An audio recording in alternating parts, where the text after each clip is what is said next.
حادث مدبر. حادث مدبر سواء كان حدا اجى عمل عملية تفجير او مثل ما ادعوا او ادعى البعض انه اجى طيران وقصف صاروخ ومشاكل. بالنسبة لهؤلاء لم يكن يعنيهم انه عرضي مدبر صاروخ طيران حريق، المهم انه هيدا المخزن لحزب الله.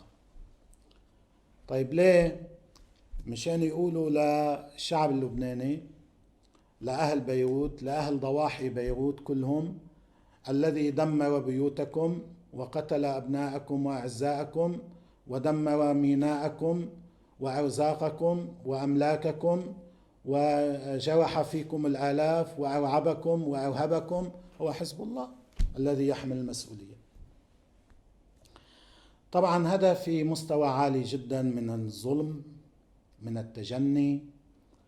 ما بعرف هذا اسمه حرية تعبير عن الرأي مثلا؟ هاي اسمه حرية إعلامية؟ هذا بده نقاش. نحن باللحظة يعني خلي احكي شوي عن المشاعر. يعني نحن جزء من المقتولين والمجروحين، نحن من ناسنا، من حزبنا، من تنظيمنا في شهداء، من جمهورنا، من أنصارنا في شهداء وفي جرحى، لأنه هون كل الناس بتشتغل، عمال وسيارات وإلى آخره وإنقاذ ومشاكل. طيب نحن اللي أيضا مشاعرنا اتجاه كل ناسنا، مش اتجاه حزبنا، اتجاه كل الناس، مشاعر صادقة ومخلصة ومتأثرة جدا بما حصل. بنفس اللحظة اللي بدنا نعيش آلام الفاجعة بدنا نحمل آلام المظلومية.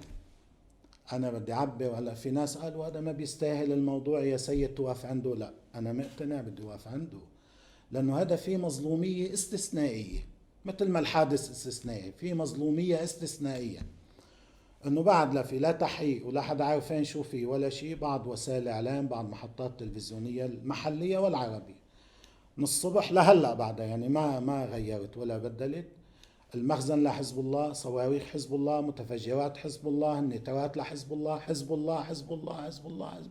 اصلا ما بتسمع شيء تاني ولا كأنه في شيء تاني. هذا طبعا تجني كبير جدا على كل.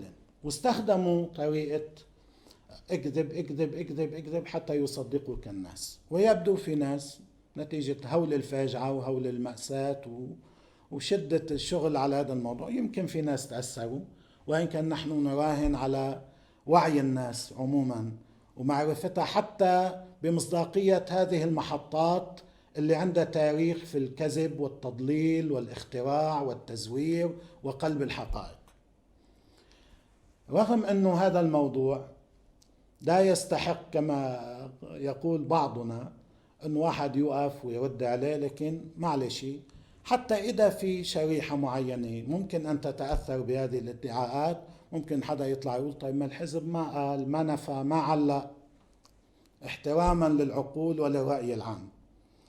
أنا أود أن أؤكد اليوم، أن أعلن وأؤكد نفيا قاطعا مطلقا حاسما جازما حازما أنه ما في شيء لنا بالمرفأ، لا في مخزن سلاح ولا في مخزن صواريخ ولا في صاروخ ولا في بندقية ولا في قنبلة ولا في رصاصة ولا في نترات. ما في شيء منه هذا على الإطلاق، لا مخزن ولا غير مخزن، لا حاليا ولا في الماضي ولا في السابق في الحاضر أبدا.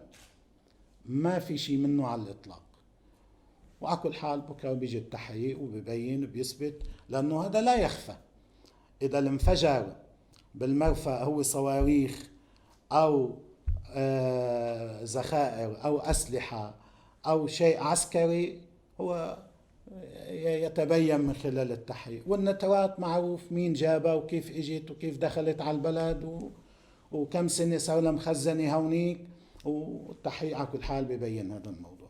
ما محتاج أنا أكثر من النفي الموجز، لأنه بهمني أن لا يبنى على هذه الأكاذيب والافتراءات والتضليل الظالم، تضليل في ظلم كبير جدا لحزب الله والمقاومة في لبنان. طبعا في ناس راحوا على موجة